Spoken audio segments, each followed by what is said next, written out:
Happy birthday, Pixar, and happy first anniversary. Luxo Jr. has been nominated in the 1987 Academy Awards. This is the first time a truly computer-animated film's been nominated. I think that's great. Est-ce que tu savais que Steve Jobs était derrière le succès des studios Pixar? Il a littéralement investi tout son temps et tout son argent dans ce projet, alors que personne n'y croyait. Et ça a été un véritable échec pendant plusieurs années, mais à force d'acharnement, ça a fini par payer, parce que oui, Pixar a révolutionné le film d'animation. Et cette nomination de Toy Story marque un tournant majeur. C'est le premier film d'animation entièrement réalisé par ordinateur. Mais surtout, rien ne les prédestinait à devenir ce qu'ils sont devenus. Pixar revient de loin. Et pour mieux comprendre, on va remonter en 1985.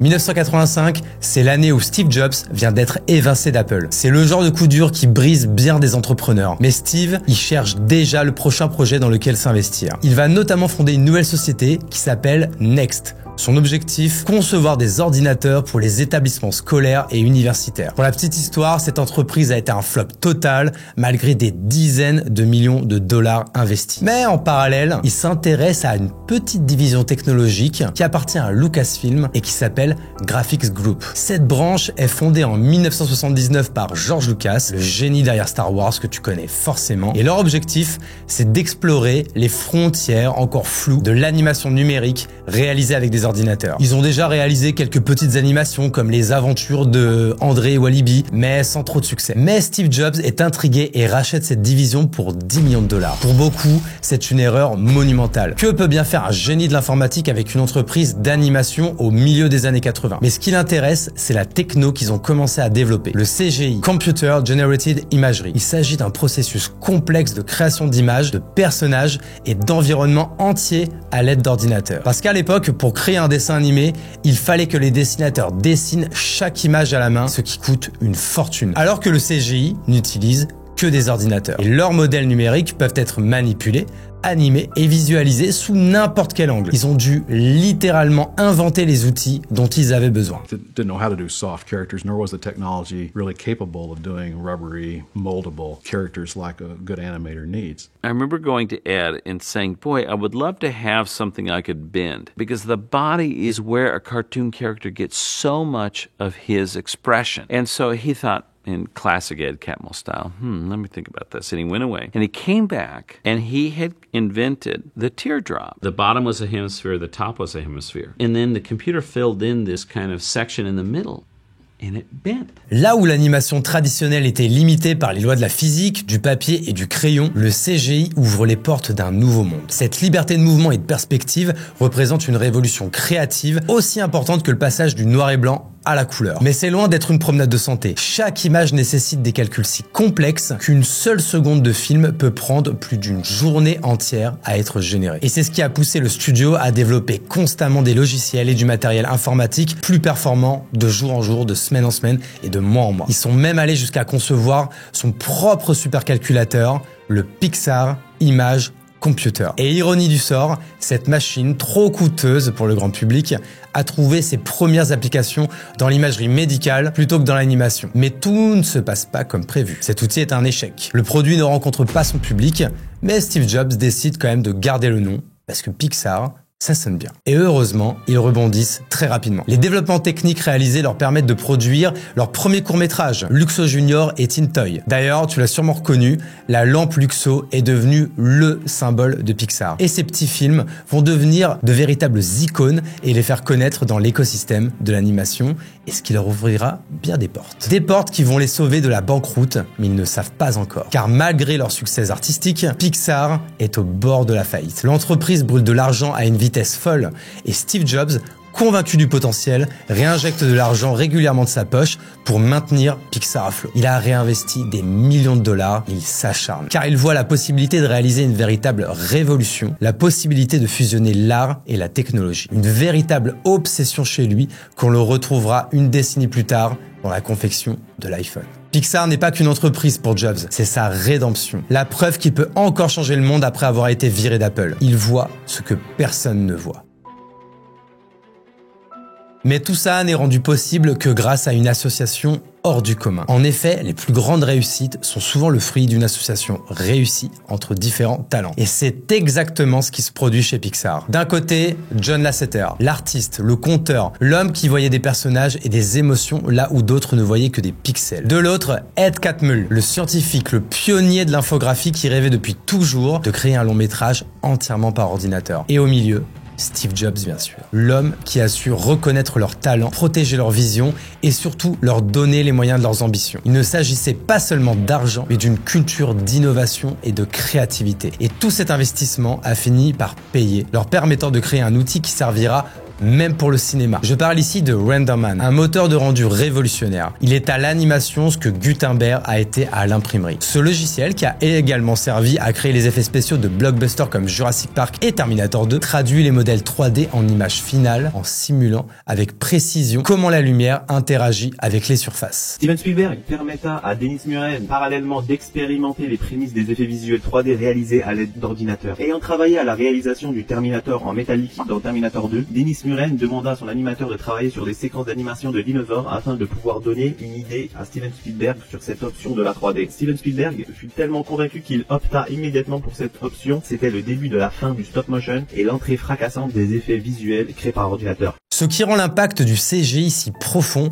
c'est paradoxalement qu'il devient invisible lorsqu'il atteint l'excellence. Quand tu regardes Woody et Buzz dans Toy Story, tu ne penses pas « Waouh, quelle prouesse technique !» Tu es simplement absorbé par leur histoire d'amitié rivale, puis de camaraderie. Cette transparence représente peut-être le plus grand succès de Pixar, car au fond, l'objectif n'a jamais été d'impressionner les spectateurs avec des prouesses techniques et technologiques, mais de raconter des histoires plus riches, plus immersives et plus émouvantes. Paradoxalement, il faudra des années avant que ce logiciel ne soit adopté par le cinéma. Des années qui coûtent cher à Pixar, qui n'est toujours pas rentable. Mais c'est sans compter sur Steve Jobs qui s'accroche et continue à croire en son avenir en investissant près de 50 millions de dollars supplémentaires. Jobs se met en danger et passe au bord de la faillite personnelle pour une idée, pour un rêve partagé avec Lasseter et Catmull.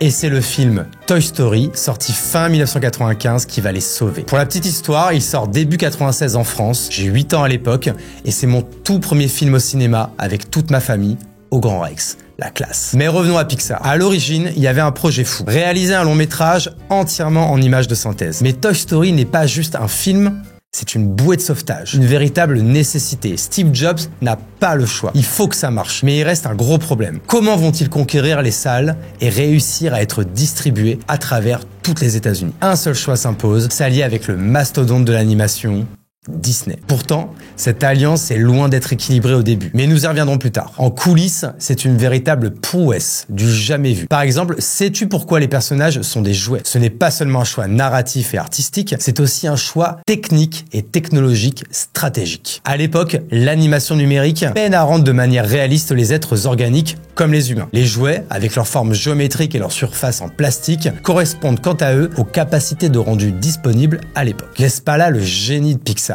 Transformer une limitation technique en force. Quand Toy Story sort donc à Thanksgiving 1995, c'est comme si une bombe avait explosé à Hollywood. Le film est le plus rentable de l'année, engrangeant près de 373 millions de dollars dans le monde. Toy Story fera mieux cette année que Batman Forever, Apollo 13, James Bond, GoldenEye, Jumanji ou même Seven et Une journée en enfer. C'est pour te dire. Les critiques sont dithyrambiques, saluant son humour, son storytelling et son innovation visuelle. John Lasseter reçoit même un Oscar spécial pour sa contribution significative. La vérité, c'est que sans Toy Story, Pixar n'existerait plus. Steve Jobs lui-même avait plusieurs fois envisagé de vendre l'entreprise avant même la sortie du film. Mais grâce à ce succès, de nombreux chefs-d'œuvre ont pu voir le jour, poussant toujours un peu plus la prouesse technologique. Par exemple, en 2001, pour Monstres et compagnie, le tandem Mike et Sully n'est pas juste un duo de monstres comiques, c'est aussi un défi technique monumental. La fourrure bleue de Sully, par exemple, c'est 2,3 millions de poils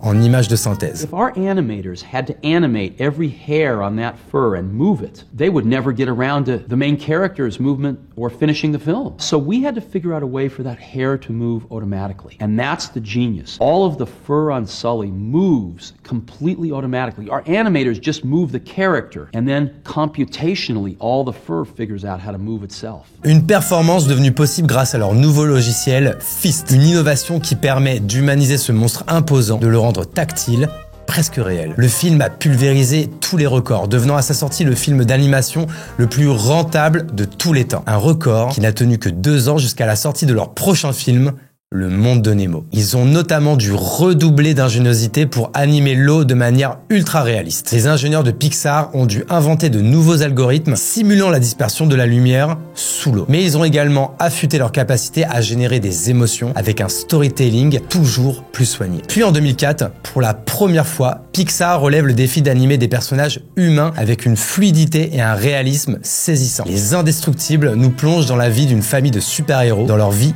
quotidienne. Mais au-delà des effets visuels, les Indestructibles posent une question fondamentale. Comment rester fidèle à soi-même dans un monde qui valorise la conformité? Pour le prochain film, ils retournent sur leur terrain de prédilection, les animaux, avec une idée improbable, un rat dans une cuisine. Tu vois de quel film je parle?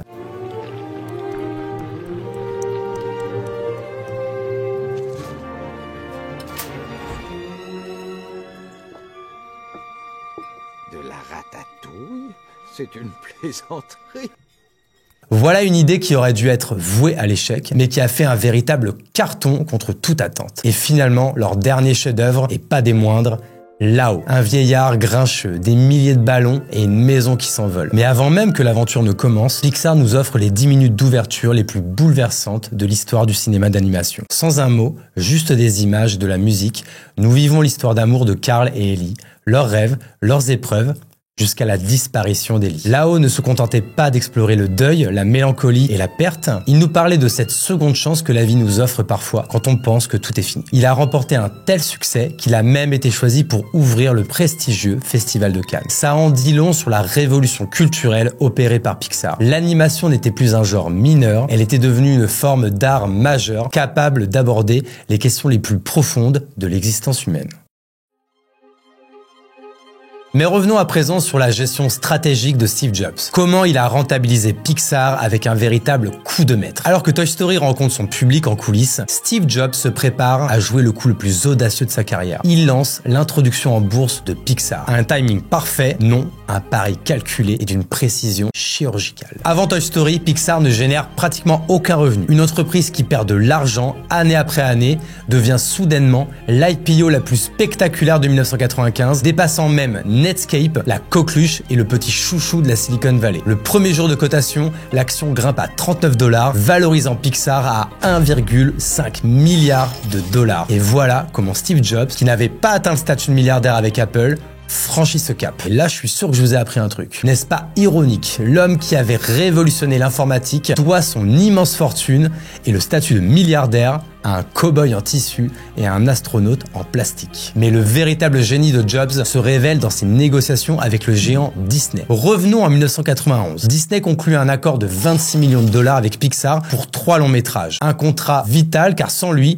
Pixar met la clé sous la porte. Pourtant, ce contrat initial était terriblement désavantageux pour Pixar. Disney profite du merchandising et des droits des personnages et empoche la moitié des recettes. Alors que toute la création du film provient des équipes Pixar. Mais Steve Jobs garde son sang-froid, ils ont besoin de cet argent, mais il n'a pas dit son dernier mot. Dès que Toy Story cartonne, il retourne à la table des négociations et arrache un nouveau contrat pour plusieurs films, avec cette fois un partage égal des coûts et des bénéfices. Puis vient le coup de maître en 2006. Après une série de succès ininterrompus, Steve ne se contente pas de renégocier un contrat avec Disney. Cette fois, il vend Pixar à Disney pour 7,4 milliards de dollars en actions. Cette transaction de génie fait de Jobs le plus grand actionnaire individuel de Disney, tout en préservant l'autonomie créative de Pixar. Il ne s'agit pas d'une simple vente, mais d'une fusion inversée où la petite entreprise impose sa culture aux géants. Steve Jobs a été un visionnaire capable de voir sur le long terme et au-delà des difficultés. Imagine-toi, pendant plus d'une décennie, Jobs a injecté des dizaines de millions de dollars de sa poche dans Pixar sans aucune garantie de retour sur investissement. Qui ferait ça aujourd'hui en vrai? Même en 1994, lorsqu'il envisage sérieusement de vendre Pixar pour limiter ses pertes, il reconnaît le potentiel de Toy Story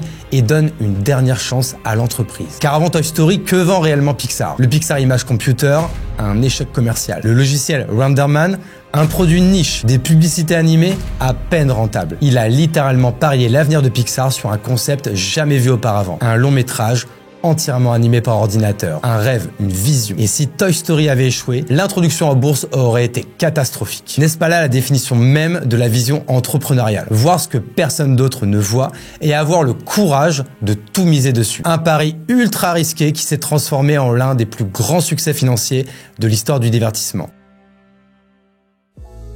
Et si tu penses que l'histoire de Pixar s'arrête à son rachat par Disney, eh bien détrompe-toi. Ce n'était qu'un nouveau chapitre dans cette saga entrepreneuriale qui continue de fasciner la Terre entière. As-tu remarqué comment Pixar a continué d'explorer les émotions après son acquisition par Disney? Et ce n'est pas un hasard. Ed Catmull, l'un des visionnaires du studio, l'explique parfaitement.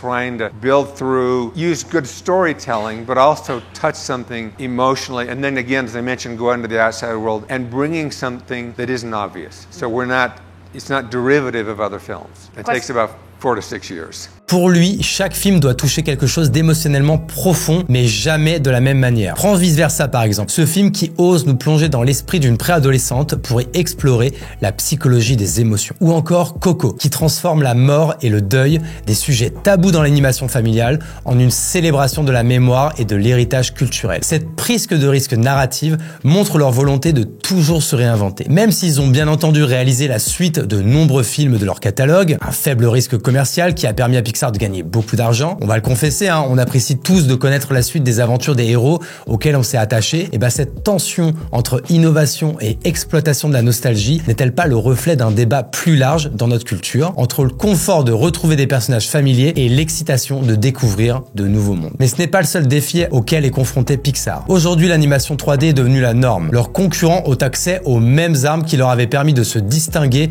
plusieurs années auparavant. DreamWorks a été leur premier concurrent sérieux, mais sa stratégie de quantité plutôt que de qualité n'a jamais vraiment menacé la domination de Pixar. Mais ça n'empêche pas de s'interroger. Pixar peut-il encore surprendre dans un monde où tout le monde fait de l'animation?